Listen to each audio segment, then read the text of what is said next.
Our planet has come under a period of ignorance, dumbness, and lowered vibration, and that time is now to move. It is past. There is no reason for ignorance, dumbness, or lowered vibration if you want, and if you happen to be of the sons of the God and you don't respond to it, you will soon be dead. Now, isn't that a big threat? I'm not making the threat. I'm interpreting new and future knowledge. As a metaphysician is supposed to, you have to find out whether you can agree with it or not. There is no truth until you decide what truth is, and each person should find that truth out for his or herself. Human, by which if you look in the encyclopedias and dictionary, it says we're all human beings. That's a lie. We are not all human beings. Human is animal man. Hu was a god Hu, which ruled the lower plains, again, under the old teaching of the ancient Sudanese and Nubian people, and later on the so-called Egyptian people, which was a mixed race. We're going to find out just how mixed in a minute. Human did not come from God, or what we call the Creator, but from lords, or which we now call the Lord God, and animals. They were a creation by scientists who we now refer to as Lord God. And they made human by engrafting and changing the animal life at different times as they found it on this planet and from other planets, and dropped them off here. God-man, this is the key, and the ones that had the keys to the Sphinx and the pyramid, were from the sons of gods, or which we now refer to as the angels. And they were a cross between mankind and the sons of gods, or the angels.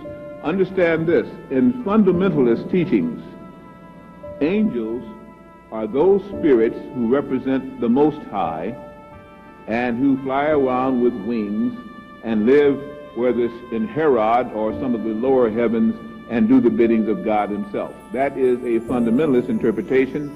I do not decry a religion. I do not argue religion. I say that is only one interpretation of an angel.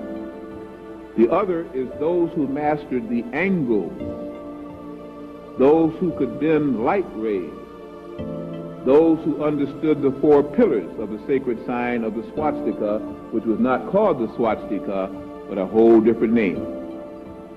It mastered those who understood the four rays of consciousness necessary to exist on the fourth dimension, which Earth was supposed to have been into millions of years ago, but got held back by humans. Now, as humans are beginning to begin to die out, and the sons of God must come to the fore so the angels can return, that awakened person is the one that will now go through changes like you have not seen as he attempts to throw off the dross, the animal, and come into his own consciousness. Mankind came from the lords of different planets and was soulless and could not reproduce. I repeat the three. Human, animal man, made from animal species both on this planet and other planets.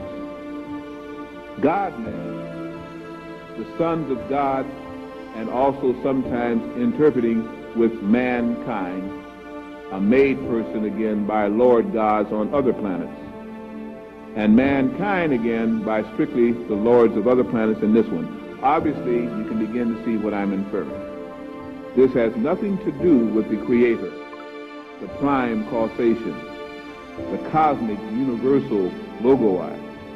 This has to do with people who evolve up the ladder, and because of their knowledge of genetics, their knowledge of geography, their knowledge of astrology, their knowledge of astrophysics, when they come to a planet, they treat them like God. All of the series that you see now, Babylon 5, Deep Space Nine, and all the rest of it, are trying to show you what really may exist in this system and in other systems to let you come into what is now called the planetary brotherhood, to awaken from the idea that you are a lone important species. You are not, but now the Earth is becoming an important place, as we will find out for numbers of reasons over this weekend, as we get deeper even tomorrow than we're going to go tonight. This is to awaken those who are not soulless, but have deep spiritual souls. One of the things that black people have found consistently is that in the face of adversity, they sing. In the face of adversity, they can laugh. In the face of adversity, they come together as a unit. And one thing seems to bother them. They know that they're supposed to worship something. They know that they're supposed to be spiritual entities, but they're not finding the results sometimes strong enough. They have found that in following religions fervently enough, really getting on fire with it, miracles do happen. But down deep, they're not satisfied because they still feel there ought to be a shortcut, and they know that something's there, but it's just not quite right, and daggone it, it frustrates me no end. How many have actually felt like that? Don't lie. If you haven't, you haven't. Most of you do. That's why the churches now, the people are going to the strongest word, the best choir, and the best place where they can also make money and meet good mates, and they're falling away from little churches that just can't make it anymore. Fundamentalism is separating from the advanced spiritual person. Again, I say this, and don't say I came here and talked about the churches and put them down. I'm not. Let each person go to any church they choose. It is their choosing. They will be responsible for their own souls if they have one. I'm saying that there's a difference between a spiritual person and a religious person. A spiritual person does not need a church, for the home and temple of God that they find their souls in is the church, and how they keep it clean and how they keep it out of ignorance and what they do with it shows their manifestation of the God's life. For the other, they need a religious fervor and constantly reminded because they do not have quite the soul that is risen to the point where they can again manifest the Creator within them. So they constantly have to remind themselves as a herd come together to give themselves the strength to carry on. That is changing. That's why you're going to find the church being attacked like never before, and leaders in false churches falling like never before, and that's why the Falwells and all the rest of it, and you find them like little animals attacking each other, each one pulling each other down, and the congregation suffering from it. Because man must learn he does not have to go to a church, he is the church.